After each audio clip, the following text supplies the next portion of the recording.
Hello and welcome back to the channel. Thank you for joining me in another of my wonderful interviews. Have you been to the dentist recently?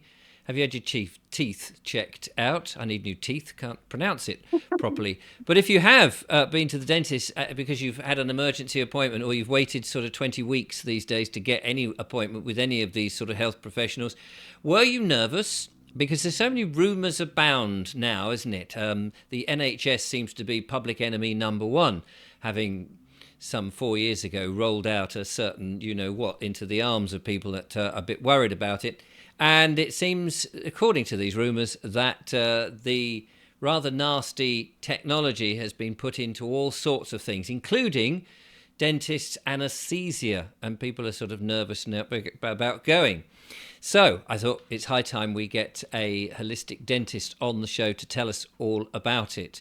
Marina has been on the show before. She gave us some very frightening horror stories in the past, and she's come back to hopefully give us some more. To relieve us, to give us some positive thinking. Marina, welcome back to the show. It's lovely to have you here again. It's lovely to be here, and I don't want to frighten people. I really don't, because fear is such a big toxin. Well, exactly. That's, it's part of the plan, I think, that they Exactly. deliver to Yes. us. Yes. So just before we get on to the main points that you want to update us with, just for those people, because I'm aware that people come to the show all the time, and so some people will not have seen our previous interview because it was, a year ago probably. It was about 18 months ago, I think. Oh, there you go, you see. So some people may be thinking, well, what is a holistic dentist and how does that differ from one that you just go into, if you can get an appointment, with the one down the road that would be perhaps with the NHS? Right. Well, let me just say I am not working as a dentist, and I haven't worked as a dentist for 10 years. I discovered all this stuff years ago, fought the banks, fought everybody, HMRC, and they took everything away from me. But best thing ever, because I'm happy and I'm learning a lot about toxins, and I can be me and not worry about having to earn money, and so I have no agenda when No, I no talk skin about. in the game, as they say. Absolutely. I do work with I will be honest, I work with a nutraceutical company. I got in with them by accident. I didn't want to. The only thing that ever detoxed me. So I do work with them, but I'm not going to talk about them. I'm just going to Right. talk about the dentistry. Um, I have been asked a lot about the anesthetics. And one of the things that people are talking about is the graphene oxide. And I've seen the videos from La Quinta, you know, um, Columba, and they're doing the with the magnets, and they're getting the supposedly the graphene oxide down the end, and then they're injecting it. And then I've heard all this about MRA in them, and I've heard about the nanobots and things. I've also heard about all the live blood analysis where people are saying, I know there's big groups on Facebook where they're talking about, well, we can see structures building in the blood. And one thing that always bothered me about all of this was, because of the nutraceutical company I work with, I know a little bit about nano stuff. And nano is the size, it's a billionth of a meter. And so I was listening to something today, a nanotechnologist who's also a toxicologist. And she said, if you get a strand of your hair, and I've got rather a lot of hair, but get a Yes, I've strand, got loads. Oh no, I haven't you got know some any. of mine, Thanks. get a strand of your strand of hair, Yeah. and you can fit about 250,000 nanoparticles in a row on it. That's how Wow. tiny we're looking at. So how can you possibly see this under any nanoparticles under a light microscope? As far as I was aware, you can't. And then I went on the internet and had a look, and everywhere is saying, you need to have an electron microscope. So you Because need to. normal magnification is just insufficient. Normal magnification is about 200, 100 times, 200 times. And at La Quinta, they were using 200 times magnification. Right. And so you need to have between 100 and 500,000 times magnification to see a nanoparticle. Now, I accept that if you're getting things that are building together, they will build up to make a size where you might be able to see something. So Yes. I accept that. But I couldn't understand how these people were saying, oh, I can see all these nanoparticles, graphene oxide and things. And so when I went to the Better Way conference last year, I went up and asked the people who were doing the live blood analysis, can you see all these nano things under the microscope? And they said no. I contacted the Biggleson brothers who run the Terrain Academy in Mexico and asked them the same question, and they said no, you can't. I've also went online, and there's a doctor in Melbourne, Australia. He's an honorary I can't remember, microbiologist or something, but anyway, and he runs live blood analysis courses, and he's got a little section there that says you can't see these things. So I'm thinking, well, what are these people actually seeing? Mm. Um, and so I was really quite, I was thinking, no, I'm sure that, they're not seeing what they say they're seeing, because how can they? So and I had to have a couple of dental anesthetics, but I just thought I detox every day. I'm not going to worry about it, because stress is a big toxin in itself. That's one of the worst toxins. Yes. And so because I detox every day, I didn't even ask them. All I had to have a tooth out, and all I did was ask them to use an anesthetic that didn't have a vasoconstrictor in it, because that to me meant that I would have a better blood supply for the healing. So I wasn't worried about nanoparticles or graphene oxide at all. So luckily, and then I did a bit of research, and there was a dentist in America who had on his website, he had all the work with anaesthesia, and he'd asked loads of, she's the one that says she sees it under dark field microscopy, which is a certain way of looking under at things under a light microscope, but it's called dark field, and it's how they do live blood analysis. So she's been saying she can see all these things. So he had her video on his website. He then sent loads of samples to different labs. He contacted loads of people, and he listed them all on his website. And most of them didn't respond. The ones that did respond, a few said, oh, yes, we can see this and that. And they're using something called Raman spectrometry. And one lady from Colorado University said, oh, yes, I can confidently say it's graphene oxide. So to me, how is confident the same as I can definitely see it? Isn't, to me, Right. it's not the same. So that's why I question everything. And Yes, quite right. when you start to look into Raman spectrometry, or I can't remember if it's spectroscopy, you cannot 100% say for certain that a substance is what they think they're seeing. So that Right. immediately got me thinking, well, what's going on here? And I wrote to him, and I didn't get a really satisfactory answer. And then the International Academy of Biological Dentistry and Medicine, who are the ones that we all join if you want to be a holistic or biologic dentist, they decided that they would have a course on dental anesthetics. So they had a seminar by Zoom. A lady called Leisha Martin, who is a nanotechnologist. So she studied nanotechnology. So she's used to looking at things under a microscope. And she also is a toxicologist. And I paid $200 to attend this course, even though I'm not working, because I thought I need to be able to answer people and give them a proper answer. And the only person that can come up with something is probably her, because she's a nanotechnologist. Right. Okay. So they're seeing something, but you're saying it's not this graphene that everybody Well, sees that this is with what, the magnet. yeah, this is what I wanted to know. So I went Right. on this course, and she went through all the toxicology of anesthetics. And then she said, I know you all want to know about the nanoparticles. And she talked about how she studied nanotechnology, and she went deep into the ocean getting samples, and they found nanoparticles in the samples, nanoplastics it is, it's mostly nanoplastics. And so she was sent by that dentist who had the website loads of samples of different anesthetics, and she looked under them. She could not find any mRNA.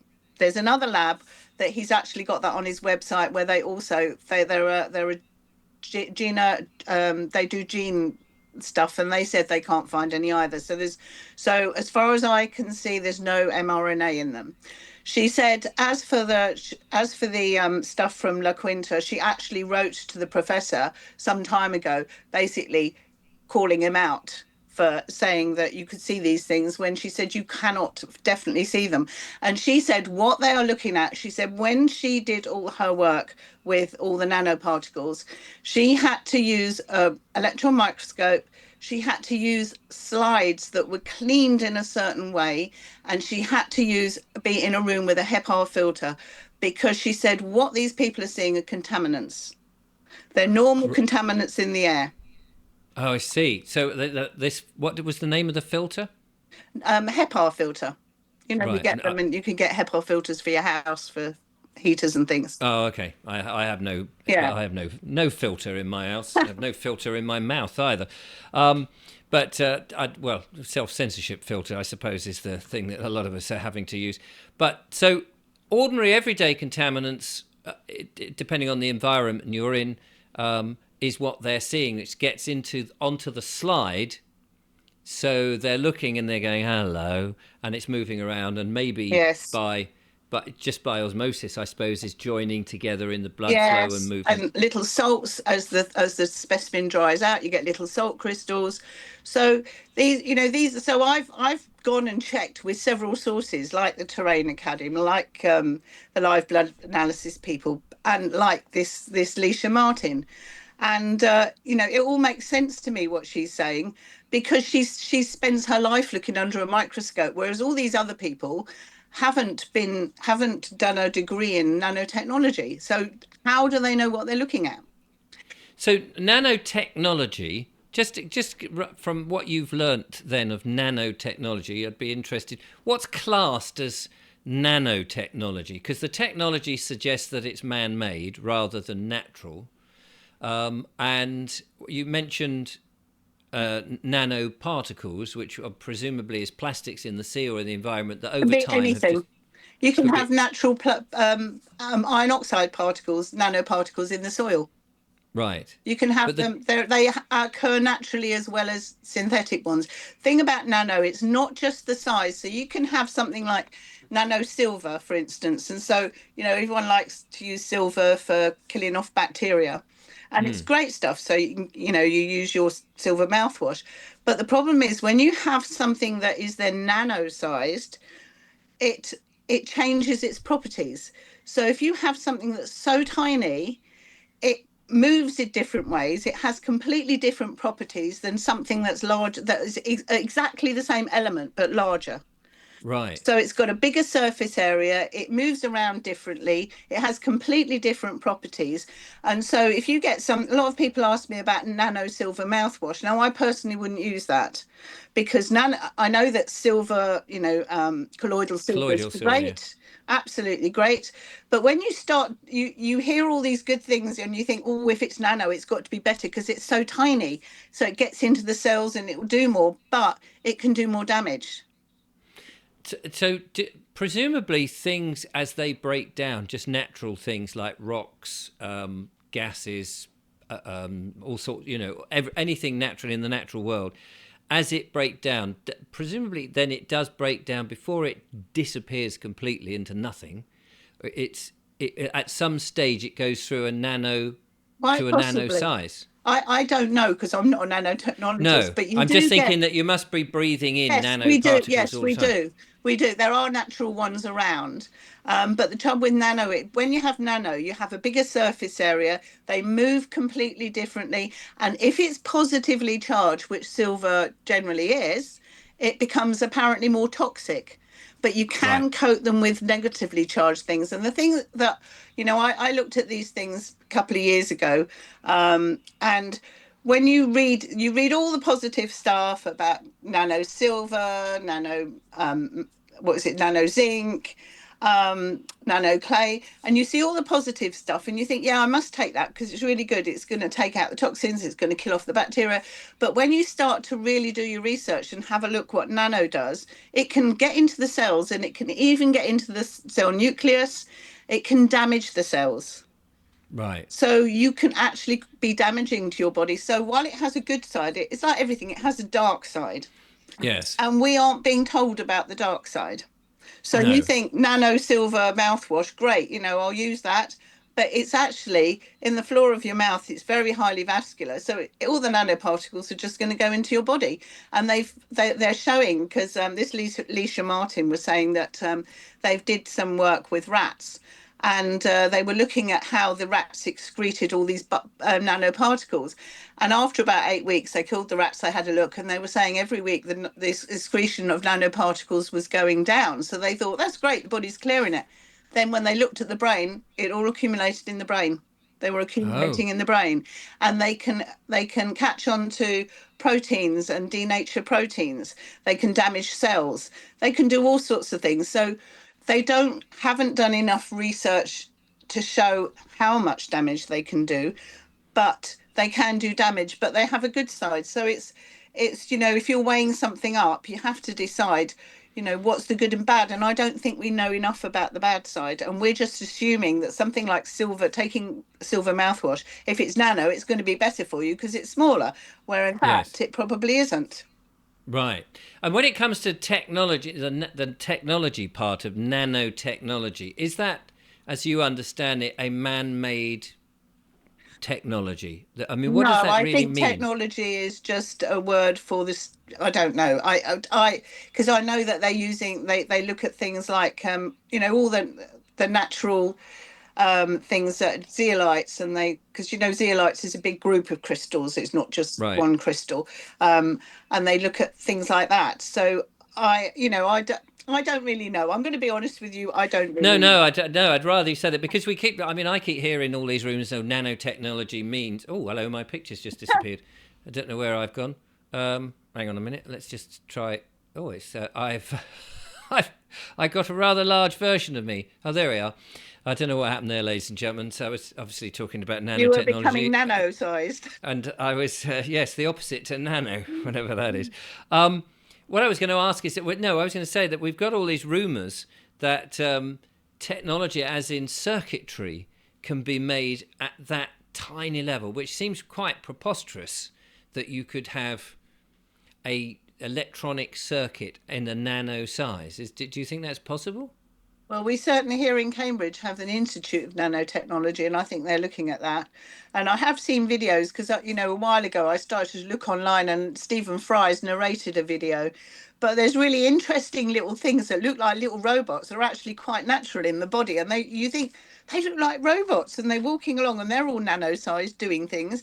So, I think they probably can do.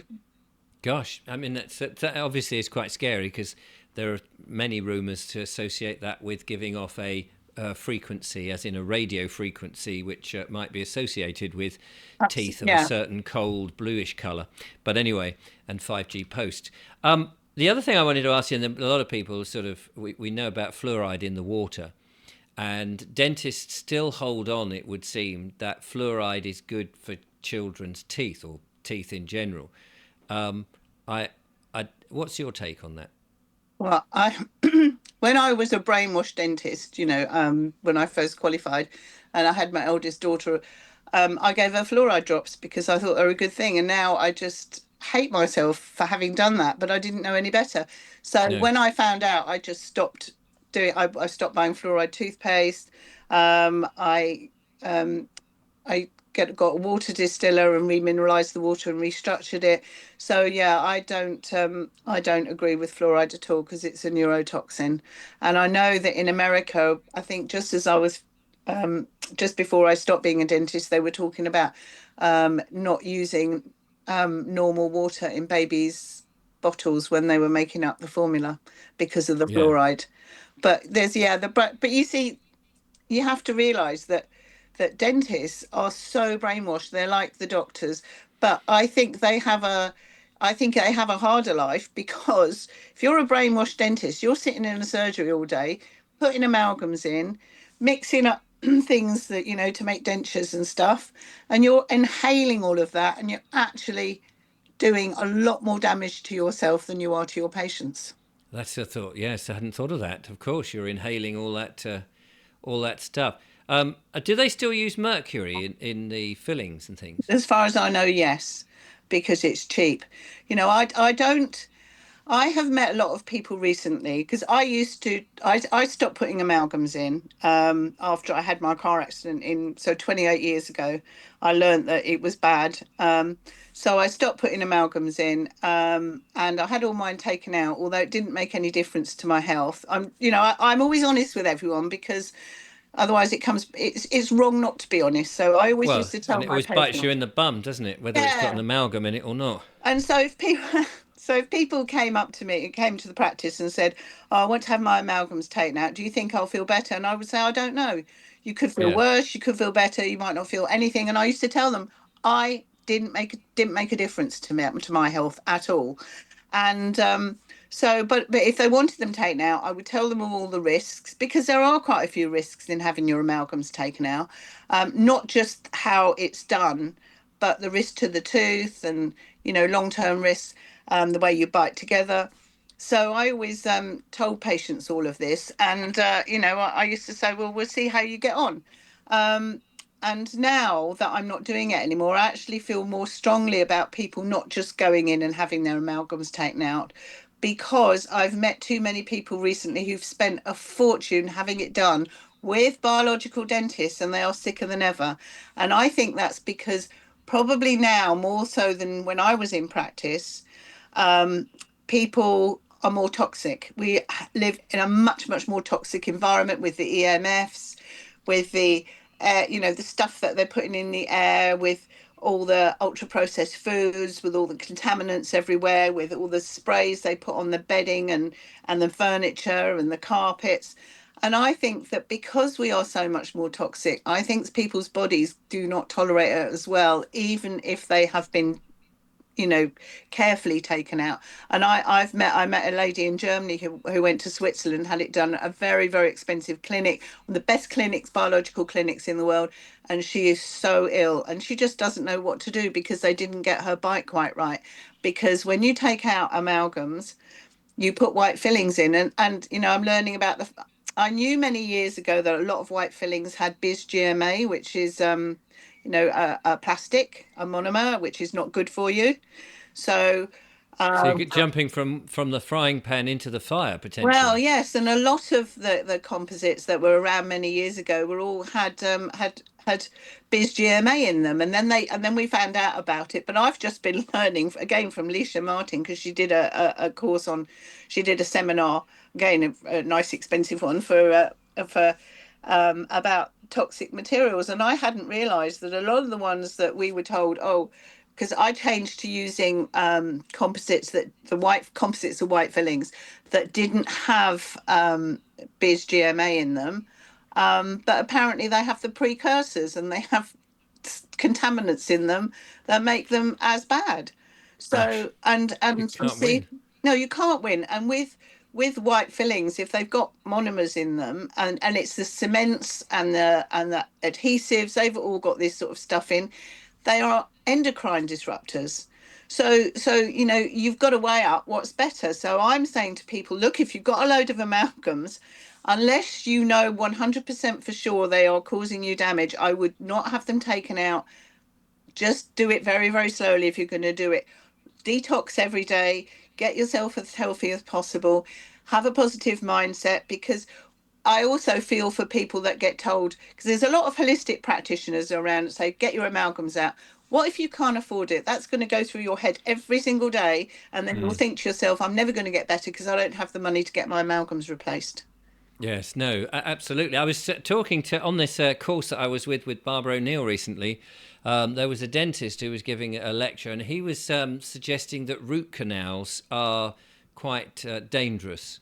That now, because you're digging so deep into the jaw, or how I couldn't fully understand it because there was a lot of technical stuff in there, and I'm only a simple man. But the crux of it was that it didn't seem to be a sensible solution. I'm not quite what you do if you need a root canal, whether you just cut your jaw off and eat through your nose. But so do you understand what I'm trying to get at about the Yeah. root canal? Is it Root. is it a dangerous thing? Well, let's put it like this. I chose not to have one, have my tooth extracted. Okay. But again, if you have got them, there are tests that can be done to see. if they are giving off toxins, because basically you've got this root which goes down into the bone, and where the nerve was, you have millions of little dentinal tubules where you have fluids going in and out. And when the dentist cleans the root canal, the middle part where the nerve was, they cannot get access to all the dentinal tubules. So they have to clean the canal out, and then they put something in to fill it up. But you've got these miles and miles of dentinal tubules that could have bacteria. And we used to have a little test where you'd put a little paper, it's a bit like a paper point, we used to call them, down the side of the tooth, and then you put it in some little test tubes that had special reagents in them, and you could tell if we had toxins given off or proteins, and then you'd think that one was bad. But there were some root canal treatments that didn't seem to affect the patients. Even in the same mouth, you could have one that was really awful for the patient and the other one that was okay. So, but things can change. So I, again, don't think you should just go and have your teeth taken out if you've got a root canal. My mum's 85. She has a mouthful of amalgams. She has two root canals. And the only time, and she did go and have all the jabs.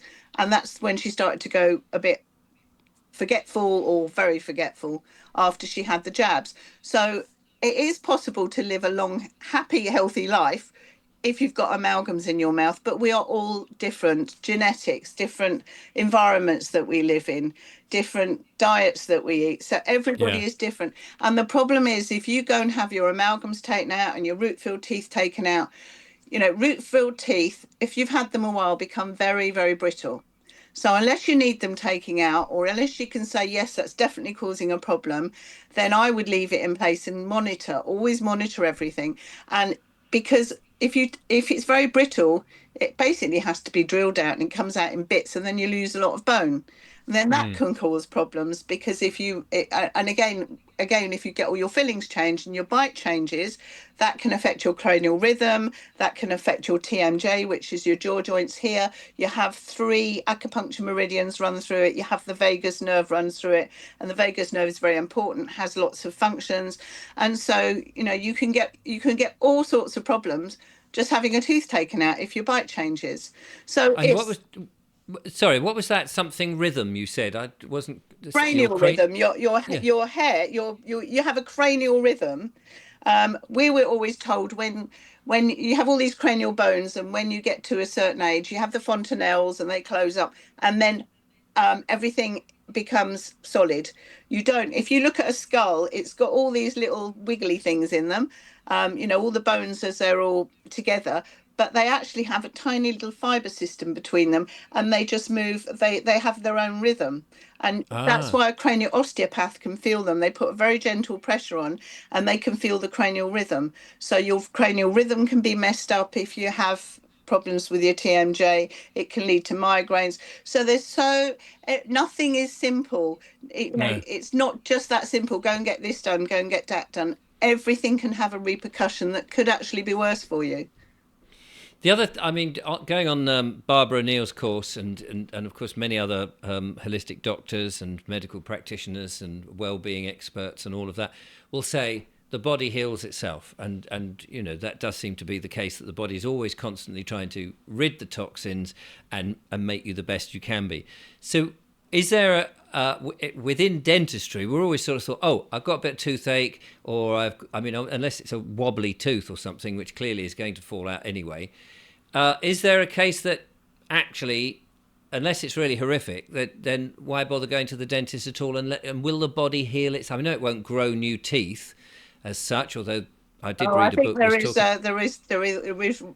are things going on. I think in Japan where they are Whether managing to yes, do that. I was clarifying that by saying I did read a book that was saying, it was talks about growing new limbs and arms and various Yes, things and yes. bones, but ordinarily in our everyday environment.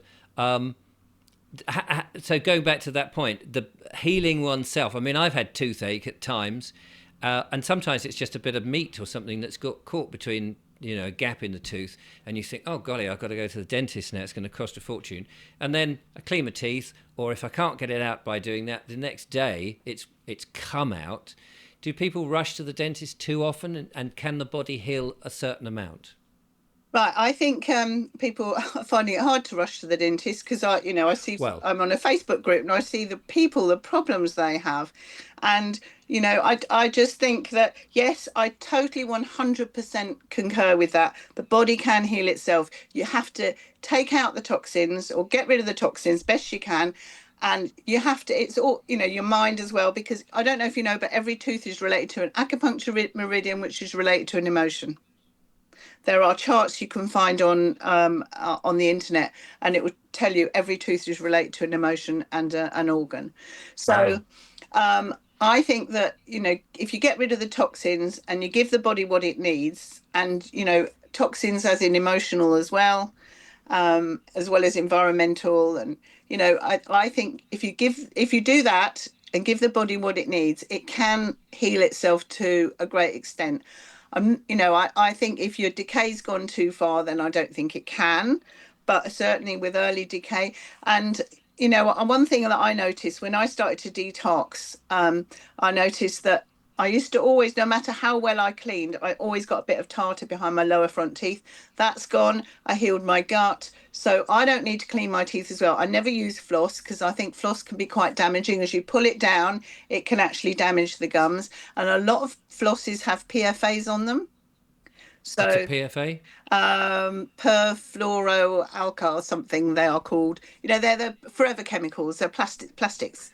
Right. Right. So So so again, you're in getting almost nanoparticles, plastic yes. nanoparticles into the teeth. Yes, and then in the mouth, and the mouth is very vascular, so it goes straight into the bloodstream. So Right. you've got, flosses, and then people using mouthwash, and they shouldn't be using mouthwash most days, every day, because it gives you high blood pressure. And I think the diet plays an important part. And I don't just mean, take away sugar. I mean, eating a diet with clean water. I mean, I'm not perfect, so I eat junk sometimes, probably more than I should, and I love chocolate. But everything's got to be a balance, and I don't think you should deprive yourself because that can then upset your. No, no. I mean, it'd be Yeah, otherwise you just don't want to live, do you? I exactly. But was get your gut healthy, get your gut really healthy. And my little dog always had bad breath, and yet he had a really good diet, same as my other two dogs. And I started to give him something that I took for my gut. Within 2 weeks, no more bad breath, and his gums have really improved. I was the same dentist said to me. He said he cleans his teeth with coconut Oil. oil and turmeric. Yeah, turmeric's very good. I mean, I very rarely use toothpaste. I use a toothbrush that's got red and blue light, and that's really good because the red light's infrared. It helps with the healing of the gums. And actually, one of my friends, she bought one, and she said to me, I wish they had something I could put in my mouth because she uses an infrared sauna when I go away because it would really help. So I spoke to the guy who did the toothbrushes, and he's made some gum shields that little gum things that you wear at night time. And because I said to him, it's interesting because the floor of the mouth reach is the roof of parts of your brain. So if you're using this red light, it can probably penetrate up into certain areas of the brain and probably help with inflammation and detoxing, all the things that red light therapy does or infrared saunas do on your body. So Gosh, he's bought those out. and I've always been warned not to go into the red light district, but it sounds like that seems to be a good place to go. So, I mean, is it any particular spectrum of red light, or just the Yes, sort it's of it's his is about, I can't remember, six between 6 and 700 nanometers. Yes, it is a right? certain, and So, it helps with inflammation. It helps the mitochondria. It helps with oxygenation, circulation. So if you've got gum disease, I would say get yourself some red light therapy, whether it's a red light toothbrush or a gum shield that you can put in your mouth. and are they readily available? These red light. I mean, where would you get a red light, I know red that and there blue light? are, well, there's his company doing them, and there's two companies doing them, but his one has red light and it has blue light and red and blue, and he's just brought them into the company, so into the country, I mean, and yeah, he's had the first lot shipped out. So I mean, I could tell you the name, but and I, you know. But the thing is, I do get a commission if people buy. So I don't want people to think I'm on here trying to make money. I'm not. No, no. Well, But I understand that, but could you send me the link? yes, okay. You may as well. I mean, you've not come on to say that. If people got the choice now, they Yeah. know openly that if they buy it, you get. I Well, think. I can give them there's a discount code for 10%. So Oh well, yeah. Send that over, and I'll stick it in. So the sorry, special it view. No, wasn't no. my That's intention to do this, no. I but appreciate that. No, I anything appreciate that that. can do to help people, and I think Yeah. like if you've got gum disease, I think putting a red light in your mouth is going to be good. And I said to him, it was going to, and then I did a bit of research, and yes, you can get some of the light penetrating up into various areas of your brain, so that's got to be a good thing. Well, absolutely. No, I think that's important because, I mean, presumably once something like this takes hold, there'll be, let's say, charlatans out there flogging red and white toothbrushes and whatever. And people, if it's not the right spectrum, people would be buying them because they're, 10p down at wherever. And they'll be doing all of this, and it's not doing them anything. They'll be thinking that it does. So it's better to have one from a source that's relatively good. But you say that he said you've got to be very careful because if you get it on your lips with the turmeric, of course, you will have yellow lips, which You might will have, yes, upset. you will. And Yeah. turmeric, one of the things that happens with mercury, and I hadn't realised this as well, it accumulates in your thyroid, and as you get older, you get more and more of it in your thyroid. And when other metals are involved, it makes your thyroid more toxic. And I had an underactive thyroid, and I was on thyroxine for many years. And about 5 years ago, decided to come off it, started to detox, and then I got some gel, put it turmeric gel that is oral gel, and I put it on my goiter 4 days in a row. My goiter disappeared, and now I know why. I think because all the stuff that was in it has helped clear out all the mercury, and I found that from that Leisha Martin video where she was talking about the effects of mercury on the body. I knew that it went into the thyroid, but I didn't realize that over people who are over 60 have huge amounts of it. Right. Gosh. So, I'm still learning, and all I want to do is just educate people to empower themselves so they can look Yes. after themselves and do the best they can for their families. And the other thing I'd really like to say, I think it's really important anybody, because I the other thing I've been asked an awful lot by is young mums who've got children that have baby teeth that are coming through and they're brown and they're decaying really quickly, and then they're going to the dentist and the dentist saying, oh, you're still breastfeeding at night, you shouldn't be doing that. I mean, come off it. That's But the reason, and I thought, well, why would that be? And my brain goes, toxins, it's got to be toxins. So I looked it up, and yes, nano and microplastics in the womb, when the baby's first teeth are developing, they start. I think it's about 3 months in. This is years ago. We learned all of this, but in the womb, the baby's baby teeth start to develop, and they don't know how, but at the University of West Virginia, they've said that these nano and microplastics, particularly the nanoplastics, are causing problems with the tooth development. So when the teeth then come through, they're much more susceptible to decay. And these poor parents are being told, oh, you're giving your kids a bad diet, and the parents are saying, no, I'm really careful.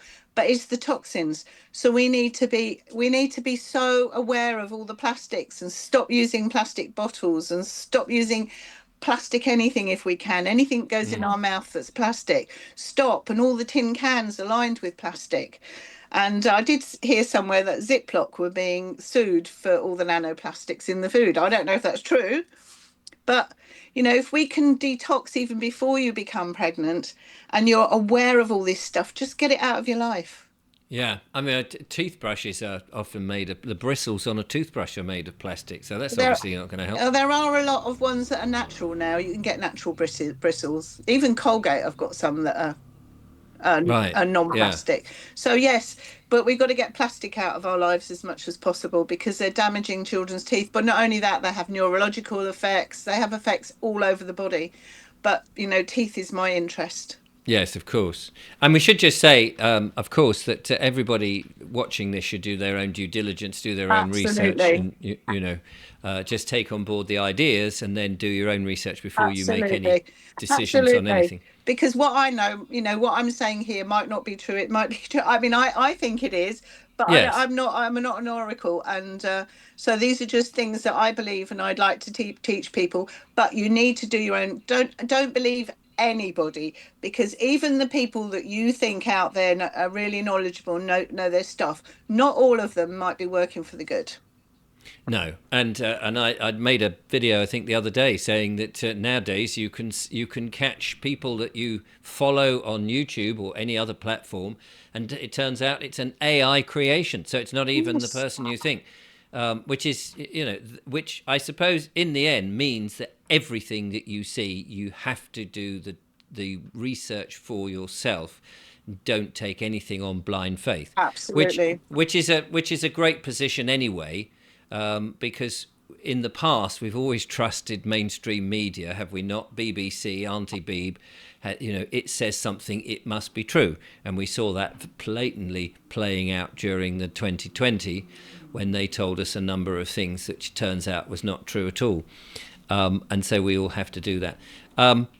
Is there any other? I'm just trying to think of any more questions to do with the mouth and things. You mentioned toothpaste, toothbrushes, the cleaning. I mean, one of the things I suppose we're brought up with, when you clean your teeth first thing in the morning, last thing at night, or in between meals, whatever people do, is that you've got that minty freshness. It sort of washes out your mouth and what have you. And if you're just using light, do you feel like it's still got bristles on it, so you are Yes, you brushing are brushing. physically? But tongue brushing is really good, or tongue scraping to get rid of the bacteria.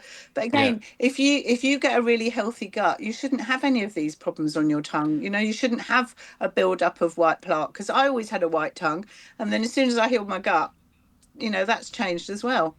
So right. so That's tongue good. scraping is very good. And the other thing I would say is, you know, do your research. If you've got children who need braces, please do your research about braces, because very few children need teeth taking out. And when you take teeth out, push everything backwards, you are causing airway problems. You can cause problems with the spine, all sorts of things. And yes, while they might look very nice, they you could actually be damaging your child long term. And airway issues are a big, big problem in this country. And I think teeth are getting more and more crowded because of the diets we've got and all the toxins. I read James Nestor's book Breath, Oh yes, which I've met him. Yes. oh, have you? I'm hoping to meet Years him ago. later on this year.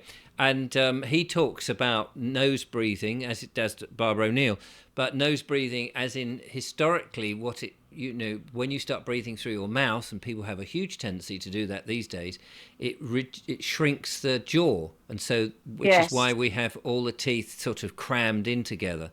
So it's very important to breathe through your Yes, nose. and it's very important with babies, getting them to breathe correctly. And again, there's a company now. I have no affiliation with this company at all.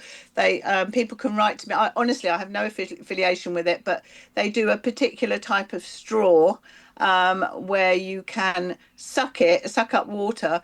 And it trains you to use your tongue muscles properly, so that you don't snore as much, or you stop snoring, and you start developing a healthier mouth, so that Oh, right. yeah. That's interesting. So there are lots of tools around that people can use. Sometimes some of the materials they use aren't great, but everything's a compromise.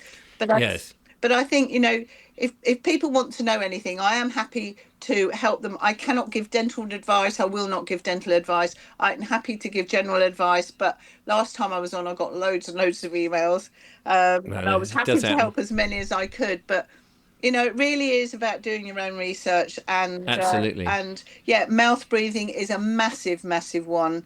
It really To starts. avoid. Yeah, and with children, you've got to breastfeeding is the best, because not only because of the breast milk, because it Yep. actually develops the jaws properly, and eating and chewing food, because we have such soft diets. Our tongues aren't, our muscles aren't being developed properly, and that's why you get a narrow jaw. And if you're a little kid that's got a nasal congestion or a cold, or you've got allergies again because of all this toxins around, then what they do is they stand there and they mouth breathe. And if you watch them, they hunch up slightly, they have their head forward in a forward posture, mouth open like that, and they're mouth breathing. And what happens is the tongue acts as a sort of brace inside, makes the lower jaw nice and nicely shaped, and the top jaw doesn't develop properly at all. And then they get crowding in the top jaw. And And you of get course, a all the time really you're mouth breathing, all the toxins in the air go yes, straight into because the body. There's no they're not filter. going into the nose first, where you have the cilia, and you also have nitric oxide, little bacteria at the back that for the nitric oxide that kill off bacteria and also open up the blood vessels. And just going back to breastfeeding, of course, if you put a newborn baby straight onto the boob and it's breastfeeding, because its mouth is doing a suction thing, it can't breathe through its mouth. So you're training the baby to breathe through its nose because it's busy here. So in between, you've set up that habit form right from the word go. Yes, I mean, and it's very clever, isn't it? yeah, and it's a lot harder work for the baby to has to work its jaws to breastfeed than it is using a little plastic nipple. And again, you've got silicone plastics. That's not good for the Yes, baby either. yes, So there's so many reasons, and it's not to shame everyone because I couldn't. I had a car accident when my youngest was 3 weeks old, and I had to bottle feed her. So it's not to shame anybody. It's just to say, think about it, and if you can do it, yeah, and you're fine. absolutely. And finally, then, salt water for mouthwash or gargling or toothache and things like that. I've always been told have a bit of Celtic sea salt in some Yeah, I filtered think water. that's yeah. When we used to take teeth out, we tell people use hot salt water mouthwash after you've had your tooth extracted. 24 hours later, give it a chance for the blood clot to heal. Yeah, Yeah, just to help with the healing. But Celtic yeah, sea salt, yeah, I don't use any other any other salt, but Celtic sea salt, very good. very good. Brilliant. Well, it's a lot of knowledge and stuff for people to sort of think about there. And so, but the main point there was that the horror stories that we're hearing, you believe is not quite as horrific as it's being made out. So people need not worry quite so much. Yes, Yeah.